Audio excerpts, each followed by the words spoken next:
আপনাদের সকলকে দুহাত জোর করে নমস্কার জানাই।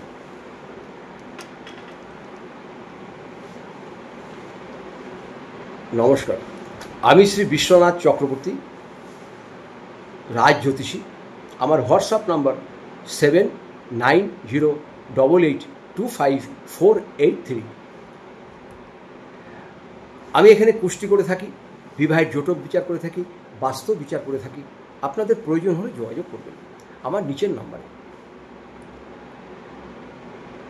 আমাকে বহু মানুষ ফোন করে বলছে, কলকাতার বহু মানুষ, দমদম, ব্যারাকপুর, রানাঘাট, বহু দূর দূর থেকে লোকে ফোন করে বলছে, দাদা আপনারা এইদিকে, আপনি একবার এইদিকে বসেন না। আমি তাদের পরিষ্কার বলি, দেখুন আমি একা মানুষ, আমি কোথাও চেম্বার আমার নাই, আমি বাড়িতেই থাকি। আমি একজন অটোমোবাইল টিচার, একটা কলেজের সঙ্গে যুক্ত। এছাড়া আমার একটা পলিটেকনিক কলেজ, আমি একটা অটোমোবাইল ইনস্টিটিউট আছে, আর একটি পলিটেকনিক কলেজের সঙ্গে আমি পার্ট টাইম যুক্ত। আর নিজস্ব আমি এটা প্র্যাকটিস করে থাকি। আমি কোথাও আমার চেম্বার নাই, আমি বাড়িতেই থাকি। আপনাদের যাদের প্রয়োজন অনলাইনে আমার সাথে যোগাযোগ করবেন, আমি সব ঠিক করে দেবো। আমাকে বলছে, দাদা করে পাথরে কাজ করে, পৃথিবীতে সবাই অসৎ না, ভালো মানুষও আছে। আপনাদের সঠিক মানুষটাকে বিবেচনা করতে হবে, সঠিক মানুষকে আপনাদের নির্ণয় করতে হবে। অনেকে দেখবেন রাশি জানে না, লগ্ন জানে না, হাত দেখে বলে দিল আপনি একটা গোমেদ পড়ুন, আপনি একটা গোমেদ পড়ুন। সে কথা মতন কষ্ট মষ্ট করে টাকা দেওয়ার ধার দেনা করে সে একটা গোমেদ পড়ে নিল। গোমেদ যাহা পড়লো, দেখা গেল 2 থেকে আড়াই মাসের ভিতরে তার মা কিংবা বাবা মরে গেল, তার মা কিংবা বাবা মরে গেল। এরকম হচ্ছে অবস্থা। সুতরাং খুব ভালো লোকের কাছে যাবেন, বিশ্বস্ত লোকের কাছে যাবেন, আগে যাচ করবেন সে লোকটি কেমন, তার কি পয়সার চাহিদা আসে কিনা, জিজ্ঞাসা করবেন আগে। সব কিছু ভালোভাবে যাবেন। একদিনে জায়গা 5 দিন যাবেন, 5টা লোকের কাছে যাবেন। ভাগ্য পরিবর্তন আপনার কেউ করতে পারবে না, আমিও পারবো না। পাথর পরে নিলাম, ভাগ্য পরিবর্তন হয়ে গেল, তাহলে সবাই জমি জায়গা ঘটি মাটি বিক্রি করে পাথরই পরে নিত। এমন এমন লোক আছে তাবিজ কবর পাথর এগুলো বিশ্বাস করে না। এমনও লোক আছে সে ঠাকুর দেবতাও বিশ্বাস করে না, নাস্তিক। তার পিছনে কিন্তু কোনো কারণ আছে। এই নাস্তিকের কারণটা আপনাদের পরে একটি ভিডিওতে আমি করে বলবো। আপনারাই তখন শুনে বলবেন, না ভদ্রলোক যে নাস্তিক ওনার ঠিক আছে। তো যাই হোক, আমাদের সবসময় জানতে হবে আমাদের এই গ্রহের গ্রুপ দুটো, একটা হচ্ছে বৃহস্পতির গ্রুপ আর একটা হচ্ছে শুক্রের গ্রুপ। দুটোই কিন্তু আমাদের গুরু, একটা হচ্ছে দেবগুরু, একটা হচ্ছে দত্তগুরু। দত্তগুরু গ্রুপে যারা থাকে তারা হচ্ছে শুক্র, শনি, বুধ, এরা হচ্ছে শুক্রের গ্রুপে। আর গুরুর গ্রুপে যারা থাকে, বৃহস্পতির গ্রুপে, তারা হচ্ছে বৃহস্পতি, মঙ্গল, রবি, চন্দ্র, এরা একটা গ্রুপ। তাহলে দুটো আমাদের গ্রুপ। তাহলে একটা লোকের রাশি জানেন না, লগ্ন জানে না, এক জায়গায় যা হলো তাকে কি করলো, একটা রক্ত প্রবাল পরিয়ে দিল। তার 2 দিন পরেই দেখা গেলো মাথা প্রচণ্ড গরম। তার মানে এখানে কি বুঝলাম, সে রক্ত প্রবালের গ্রুপের জাতক নয়। সেই জন্য আপনাদের যেমন তেমন পাথর, যেমন তেমন কবচ এইগুলো ধারণ করবেন না। নিশ্চয়ই করবেন, সঠিকভাবে যিনি দেবেন তিনিই করবেন। সঠিক লোকের কাছে যান, অবশ্যই করবেন। পৃথিবীতে বহু মানুষ ভালো আছে, না হলে আমাদের পৃথিবী চলতো না। আর বিশ্বাস তো আমাদের করতেই হবে, কিন্তু বিশ্বাস করতে করতে যদি আপনার দেওয়ালে পিঠ থেকে যায়, তাহলে তো আপনার ভালো মানুষটাকেও আপনি আর বিশ্বাস করতে পারবেন না। এটাই এখন বর্তমান সমাজে হয়ে গেছে। লগ্ন রাশি না জেনে আপনারা কোনো স্টোন ধারণ করবেন না। লগ্ন রাশি না জেনে কোনো রকম স্টোন ধারণ করবেন না। করবেন ভালো অভিজ্ঞ লোক বলবে তবেই করবেন। ফট করে আপনাকে একজন গোমেদ ধারণ করতে দিল, খবরদার আপনি ইউজ করবেন না। আপনাকে একজন প্রবাল ধারণ করতে দিল, ইউজ করবেন না। আপনাকে একজন ডায়মন্ড ধারণ করতে দিল, করবেন না। আপনাকে একজন নীলাভ ধারণ করতে দিল, করবেন না।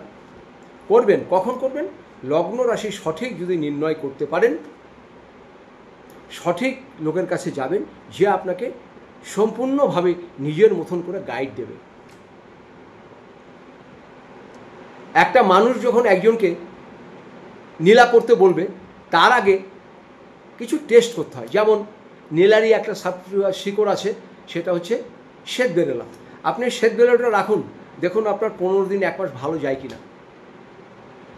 সে এসে বলল, দাদা শিকড়টা রাখার পর আমার ঘুম খুন হচ্ছে, কিন্তু খুব খিচিমিচি হচ্ছে। দরকার নেই, তাহলে নীলাটার দরকার নেই। টেস্ট করতে হবে। আমাদের ডাক্তারবাবুরা কি করে, একটা লোক অসুস্থ হয়ে গেল সঙ্গে সঙ্গে কিন্তু তাকে ওষুধ দেয় না। তাকে কি বলে, কিছু প্রেসক্রিপশনে লিখে দেয়, আপনি রিপোর্টগুলো করে নিয়ে আসেন। আগে রোগটা সঠিক জানতে হয়, তারপরে কিন্তু ডাক্তারবাবু সেই রিপোর্ট দেখে ওষুধ দেয়। তবে কিন্তু সেই ওষুধের ভালো 100% কাজ করবে। তাহলে আপনার জীবনের সব কিছু যদি জানা যায় লগ্নের মাধ্যমে, তাহলে একটা স্টোনেই আপনার কাজ করে যাবে, কিংবা একটা কালারেই কাজ করে যাবে, একটা শিকড়েই কাজ করে যাবে।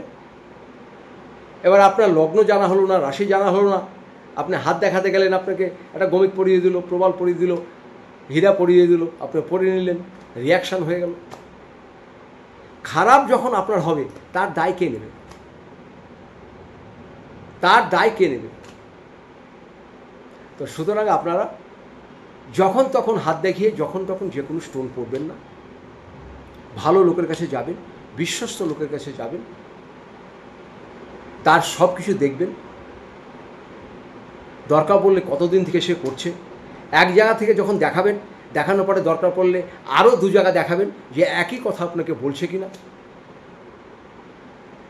তারপরে আপনারা স্টোন সিলেকশন করবেন। এক জায়গাতে দেখালেন, হয়তো আপনাদের পয়সা খরচ হবে। কিছুদিন পরে আর এক জায়গাতে দেখান, ইনি যা বলছে উনি তাই বলছে কিনা। কিছুদিন পরে আর একজনকে দেখান, এই 3 জনই ঠিক বলছে কিনা। দেখবেন 3 জনের ভিতরে 3 জনের 3 রকম মত হবে। এটা আপনি পরীক্ষা করে দেখে নেবেন। একজন বলবে আপনার রাজা হয়ে যাবেন, একজন বলবে আপনার প্রাপ্তিযোগ আছে, একজন বলবে আপনি বিশাল চাকরি পেয়ে যাবেন। আপনার মনকে হাইলাইট করে দিল, এবার বলে দিল আপনি এই পাথর পড়েন, সেই পাথর পড়েন, এটা পড়লে কাজ হবে, আপনি পড়ে নিলেন, কিছুই কাজ হলো না। এগুলো হচ্ছে। তো আপনাদের অনুরোধ করে আমি বলবো, ভালো লোক প্রচুর আছে, বিশ্বস্ত লোক প্রচুর আছে, তাদের কাছে যাবেন, দেখাবেন, লোকের থেকে জিজ্ঞাসা করবেন কে কেমন, তবেই দেখাবেন। আর অযথা পয়সা নষ্ট করবেন না।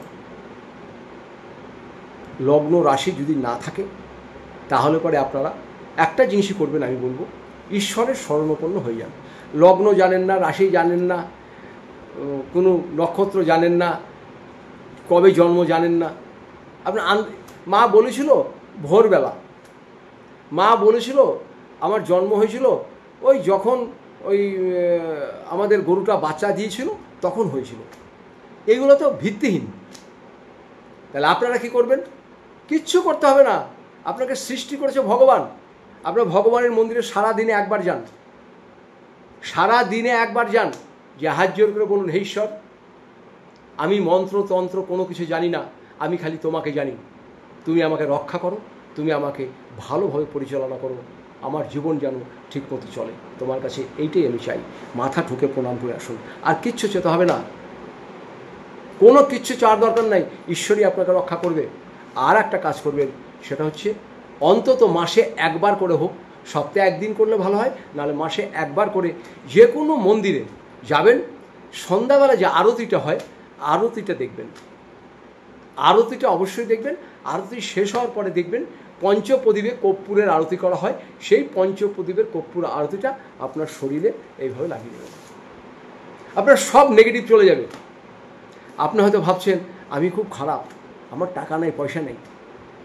আপনার থেকেও আরও খারাপ এই পৃথিবীতে বহু মানুষ আছে, বহু মানুষ আছে, তারা প্রকাশ করে না। তারা এমনও আছে ভাতে জল দিয়ে সেই জলটা একবেলা খায়, ছেলে মেয়েকে খাওয়ায়, তারপরের দিন আবার জল দিয়ে সেটা খায়। এমনও পরিবার আছে, কিন্তু তারা বাইরে কিছু বলে না। আমরা দূর থেকে অনেক কিছু ভাবি। তাই ভিডিওটা অনেক বড় হয়ে গেল, আবার অন্য ভিডিওতে আসা যাবে। সবাই ভালো থাকুন, সুস্থ থাকুন, ঈশ্বরের উপরে বিশ্বাস রাখুন, উনিই সব কিছু রক্ষা করবে। নমস্কার নেবেন।